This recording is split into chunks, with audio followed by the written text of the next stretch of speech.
श्रद्धास्पद आत्मवृंद तोताराम ढोंडियाल जिज्ञासु का सादर प्रणाम स्वीकारिएगा।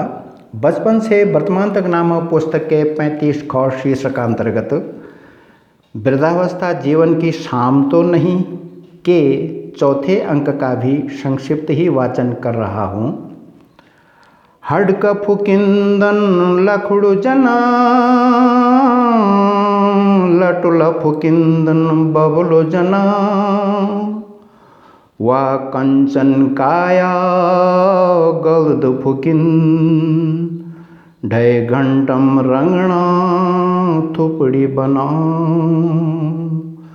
हड्क फुकिंदन लखुड़ जना लटुल फुकिंदन बबलो जना वा कंचन काया गल्द फुकिन ढय घंटम रंगना थुपड़ी बना।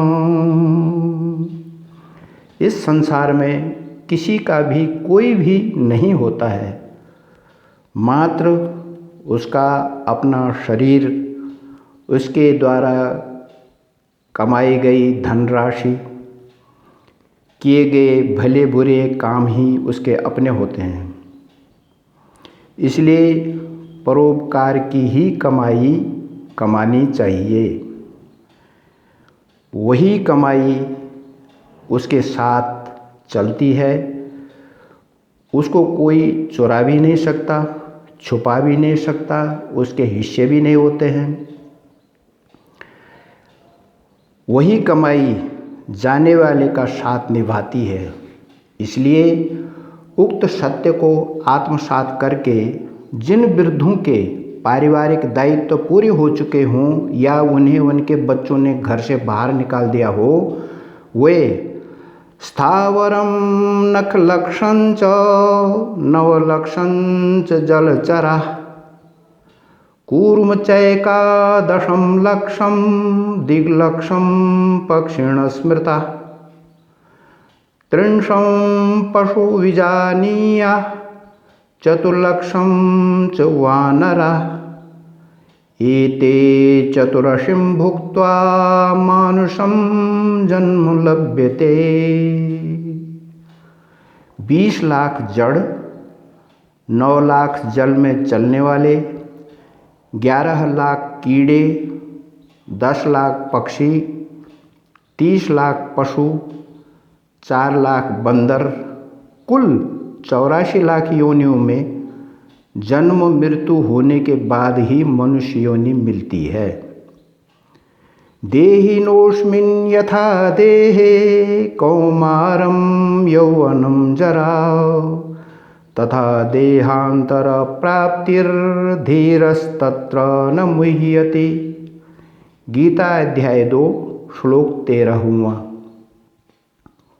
जातस्य हि ध्रुवोर्मृत्युः ध्रुवं जन्म मृतस्य च तस्मादपरिहार्यार्थे न त्वं शोचितुमर्हसि। गीता अध्याय 2 श्लोक 27वां।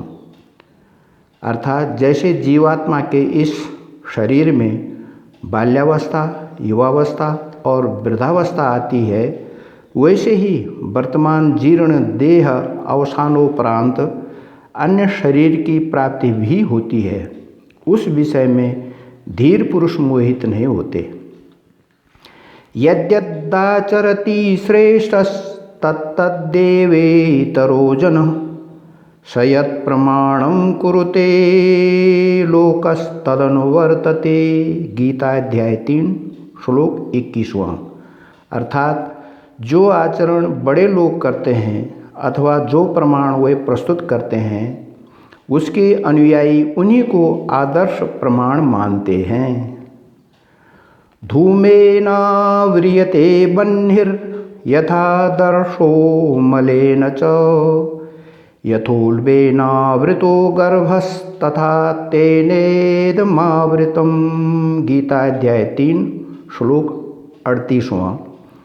अर्थात जैसे धुएं से अग्नि, मैल से दर्पण तथा जेर से गर्भ ढका रहता है, वैसे ही उस काम के द्वारा यह ज्ञान ढका रहता है।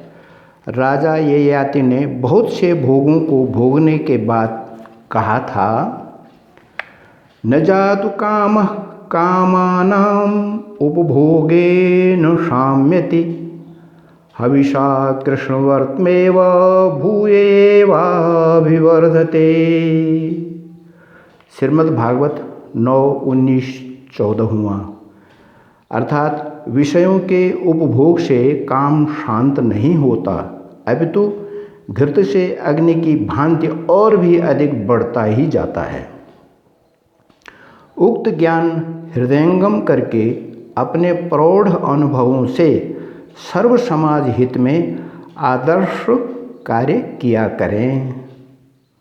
ब्रह्मवर्चस्व श्रीराम शर्मा आचार्य द्वारा लिखित एवं युग निर्माण योजना गायत्री तपोभूमि मथुरा से सन 1997 में प्रकाशित पुस्तक चिर यौवन का रहस्योद्घाटन में लिखा, यौवन का आयु से कोई संबंध नहीं है।